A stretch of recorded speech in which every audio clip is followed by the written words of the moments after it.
Hi friends, welcome back to the channel. So we are going to start a fresh discussion on places in news as well as a new current affair topic. Dedicated freight corridor, friends. So we need to understand which are the places in news that are important. So we'll try to cover this topic in a few minutes, both prelims and the mains point of view. So before understanding this dedicated freight corridors, let me tell you what is the concept behind this dedicated freight corridors. What is the need for this dedicated freight corridors? See, dedicated freight corridor means these railways, these corridors, in these corridors, only freight can be transported and nothing else. Why? What is the need for this? Firstly, railways are cheaper ways of transport. The railways are always cheaper ways of transport. So you use it for transporting of both the people as well as the goods. Cheap is fine, but there should not be any kind of delays. If delays are there, even if these goods are delivered to me, I will not be in a position to utilize them because my time is out. So I need these goods in a small limited time period. So by then the goods should reach out to me. So in order to happen, so that transport time should not increase. At the same time, transportation cost should also not increase. So cost should be low and delivery should be fast. Since these things were not meeting, once railways used to deliver 82% of the freight, now it is only delivering around 25% or something. See here, this is what it is given here. So this is the reason we are developing the dedicated freight corridors. Now, what are the benefits if I develop this dedicated freight corridors, friends? Let me explain you. So what are the benefits? So if I'm able to transport goods at a lower cost, then my goods become efficient. That means cost effective. So I will be able to export them. So when I will be able to export them, when they are becoming the cost effective, so my business is flourishing. When the business flourish, so I will do more investment. If the business flourish, so more investment, right? If there is more investment, if I'm starting new companies, then more job creation. If all these things are happening, business is increasing, job creation is increasing, GDP will also increase. So it is win-win situation for everyone.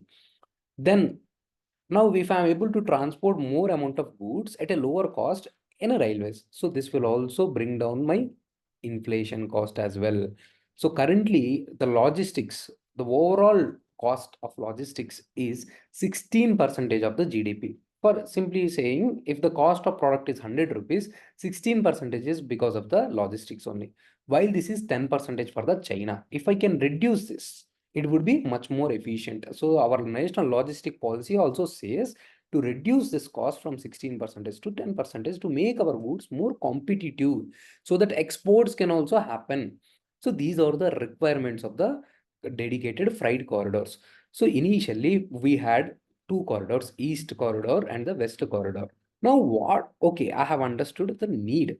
So what is the need?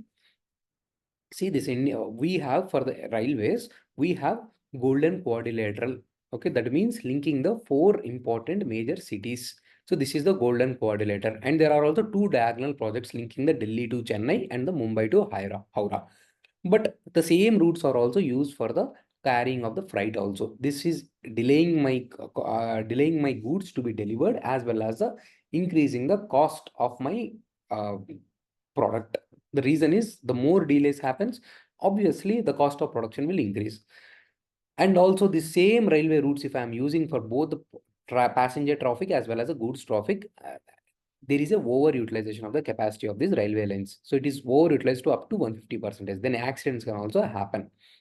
So the third point, which I said, the railways, the freight carrying share has been coming down, and for the roadways, it is increasing. It is always important. The roads and rails should be complementary in nature because roads can reach out to the areas, even to the very remote places, but rails cannot reach. But the rails advantage is they can carry the bulk amount of the goods, which overall reduce your cost of transportation and overall your cost of production can come down. So there should be complementarity between the roads and railways. That is the most significant point that you need to remember. So railways are 12 times more efficient, and national logistic policy also says about reducing the cost of logistics in India from 16 to the 10%. So this is what, from the mains point of view or conceptual point of view, that you need to understand about the dedicated freight corridors.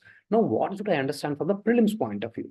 So from the prelims point of view, you need to understand that there are initially two freight corridors. East freight corridor, see here, this is the point from Ludhiana and to the Dakun province in the West Bengal. And here it is in the western area, JNPT.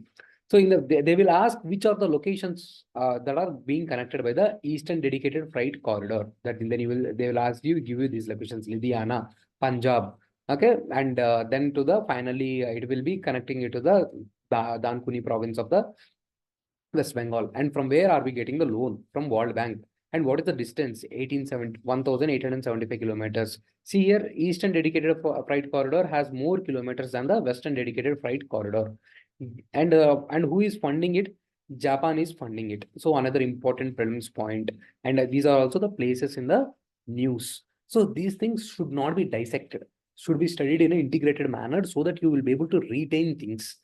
Now see here, these places, the Western Dedicated corridors connecting the Dadri in UP to the JNPT regions. West and East freight corridors connected the Dadri region, that you need to know.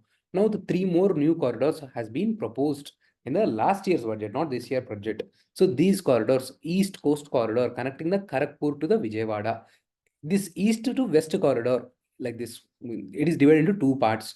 One thing is connecting the Palghar to the Dankuni, 2000 kilometers, and in between, see here, it gets separated like this. While it is traveling like this, it will go to the other location. At this location, Raj Kharswan, and then it moves to the Andal, small stretch.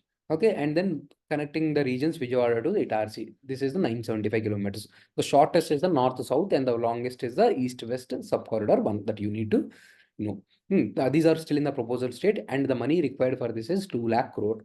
So government is still thinking, how can we bring this 2 lakh crore? You might be already knowing 111 lakh crore is amount that is required for the national infrastructure pipeline project. So then what are the issues? First thing that, see here, I have also given the individual maps also, so that you will be able to retain things. All these three new proposed corridor: East Coast Corridor, 1080 kilometers. See here, that is East Coast from the Kharagpur of the Orissa to the Vijayawada. Then east to west from Surat or Palghar region to this Dankuni and the Andal. And then north to south, Itarsi to this. Yeah. So that retention happens. So what are the issues? Issues are the first is huge cost. The new project costs you 2000 lakh crores.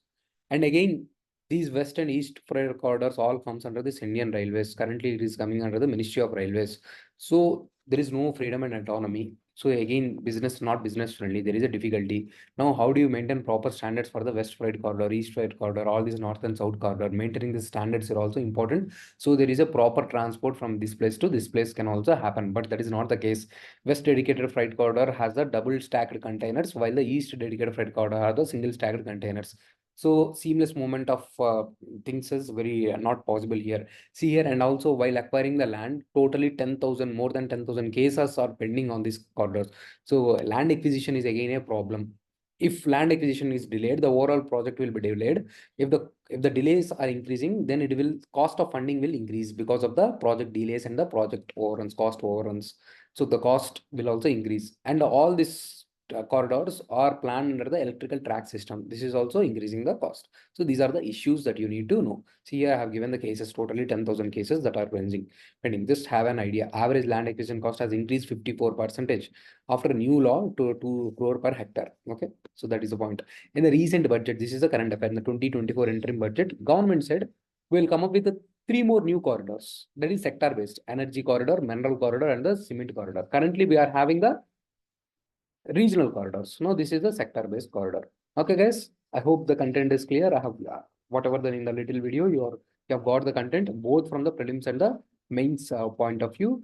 So we have discussed the need and also analysis also I have given you. So this will be enough for your mains content as well as the prelims content. If you guys like the content, please share with your friends and comment if you need more such kind of videos. Thank you guys. Bye bye. Take care.